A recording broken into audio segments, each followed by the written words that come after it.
محترم سامعین، حاضرین و حاضرات، اللہ رب العالمین کے فضل و کرم اور اس کی توفیق سے انشاءاللہ چند ہی دنوں کے بعد ہم اور آپ ایک ایسے مہینے میں انٹر کرنے والے ہیں جو مہینہ نہایت ہی مبارک مہینہ ہے، جس مہینے کے حوالے سے ہمارے جو سلف صالحین ہوتے تھے، جو نیک لوگ ہوتے تھے، یا اتقیاء صلحاء، یہ سارے کے سارے رب العالمین سے دعا کرتے تھے کہ رب العالمین رمضان کا مبارک مہینہ اگر میسر آ جائے تو ہم سب کے لیے خوش نصیبی کی بات ہے۔ دعا کرتے تھے کہ رمضان کا مہینہ ہم پا لیں، یہ ہمارے سلف صالحین کا طریقہ ہوتا تھا۔ کتابوں کے اندر لکھا ہے کہ 6 مہینے قبل پہلے ہی وہ دعا کرتے تھے اللہ رب العالمین سے کہ رب العالمین رمضان کا مہینہ مجھے نصیب ہو جائے، رمضان کا مہینہ مجھے نصیب ہو جائے۔ یعنی کتنی تڑپ تھی لوگوں کے اندر، کتنا جذبہ اور کتنا شوق تھا لوگوں کے اندر اس مہینے کو پانے کے لیے، کیونکہ اس مہینے کی فضیلت ان کو معلوم تھی، اس مہینے کی اہمیت ان کو معلوم تھی۔ اس مہینے میں اللہ رب العالمین بندوں کو اجر بے حساب دیتا ہے، یہ ساری چیزیں ان کو معلوم تھی۔ بدقسمتی سے دیکھیں مسلمانوں کے اندر کتنے ایسے لوگ ہیں کہ جب ان پر یہ مہینہ آتا ہے نا تو بجائے خوشی کے ان کے چہرے مرجھا جاتے ہیں، وہ گھٹن محسوس کرتے ہیں، کیونکہ ان کی زندگی نا گناہوں میں ڈوبی ہوئی ہے، ان کی زندگی گناہوں میں ڈوبی ہوئی ہے، بدکاریوں میں ملوث ہیں وہ لوگ۔ اس لیے رمضان کا مبارک مہینہ جب آتا ہے تو بجائے خوشی کے وہ لوگ بغلیں جھانکتے ہیں۔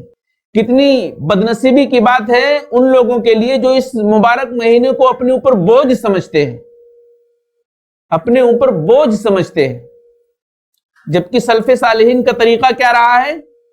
اس مبارک مہینے کو پانے کے لیے وہ رب العالمین سے دعائیں کرتے تھے، رب العالمین یہ مہینہ ہمیں مل جائے، باعث خوشی سمجھتے تھے۔ تو یہ مبارک مہینہ بہت جلد 8-10 دنوں کے اندر آنے والا ہے۔ دعا کریں کہ رب العالمین ہمیں ان خوش نصیب لوگوں میں شامل فرما دے جن کے گناہوں کو اللہ رب العالمین معاف کرنے والا ہے، جن کو اللہ رب العالمین جہنم سے آزاد کرنے والا ہے۔ یہ دعا کیجئے۔ اور میرے بھائیوں، یہ مشقت کا مہینہ نہیں ہے، یہ پریشانی کا مہینہ نہیں ہے، یہ ہمارے اوپر بوجھ نہیں ہے، بلکہ اللہ رب العالمین کا فضل و کرم اور اس کا احسان ہے کہ ہمارے نیکیوں میں اس قدر اضافہ کرنے والا مہینہ ہے، اس قدر اضافہ کرنے والا مہینہ ہے کہ اس کی نیکیاں لامحدود ہے۔ اس لیے کہ یہ روزہ خالص بندہ اللہ کے لیے رکھتا ہے اور بندے اور اللہ کا معاملہ ہوتا ہے۔ ساری عبادتیں تو انسان اللہ کے لیے کرتا ہے، لیکن اس میں وہ عبادتیں ظاہری طور پر لوگ دیکھتے ہیں، نماز پڑھتے ہیں سارے لوگ دیکھتے ہیں آپ کو، حج کرتے ہیں سارے لوگ اس کو دیکھتے ہیں، لیکن روزہ جو آپ رکھتے ہیں نا صرف اور صرف اللہ جانتا ہے اور وہ بندہ جو روزہ رکھنے والا ہے۔ تو میرے بھائیوں، یہ مبارک مہینہ، مقدس مہینہ سایہ فگن ہونے والا ہے ہمارے اوپر، اس کی قدر کیجئے، اس کی اہمیت کو پہچانیے۔ اس کی کتنی اہمیت ہے ایک روایت کے ذریعے سے ہم سمجھتے ہیں۔ حضرت طلحہ بن عبید اللہ رضی اللہ تعالیٰ عنہ بیان کرتے ہیں کہ 2 آدمی رسول اللہ صلی اللہ علیہ وسلم کی خدمت میں حاضر ہوئے اور دونوں نے بیک وقت اسلام قبول کیا، ایک ہی ساتھ میں اسلام قبول کیا۔ اس کے بعد ان میں سے ایک آدمی زیادہ عبادت کرتا تھا، ان دونوں میں سے ایک آدمی زیادہ عبادت کرتا تھا اور وہ اللہ کی راہ میں شہید ہو گیا، عبادت زیادہ کرنے والا اللہ کی راہ میں شہید ہو گیا، جبکہ دوسرا آدمی جو تھا وہ پہلے آدمی کے بنسبت کم عبادت کرتا تھا، کم عبادت گزار تھا۔ اس کی موت 1 سال کے بعد ہوئی۔ حضرت طلحہ رضی اللہ تعالیٰ عنہ فرماتے ہیں کہ میں نے خواب میں دیکھا کہ یہ دوسرا آدمی شہادت پانے والے آدمی سے پہلے جنت میں داخل ہوا۔ حضرت طلحہ بن عبید اللہ کہتے ہیں کہ میں نے دیکھا کہ دوسرا آدمی جو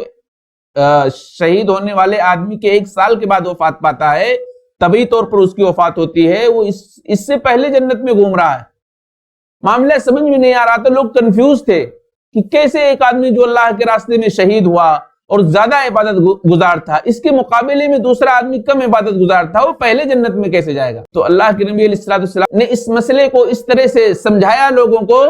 کہ کیا تمہیں پتہ نہیں ہے الیس قد مکث هذا بعدہ سنہ، فَأَدْرَكَ رمضان فَصَامَهُ، کیا آپ کو پتہ نہیں ہے کہ جو پہلا آدمی شہید ہوا اس کے بعد یہ دوسرا آدمی 1 سال تک اللہ کی عبادت کرتا رہا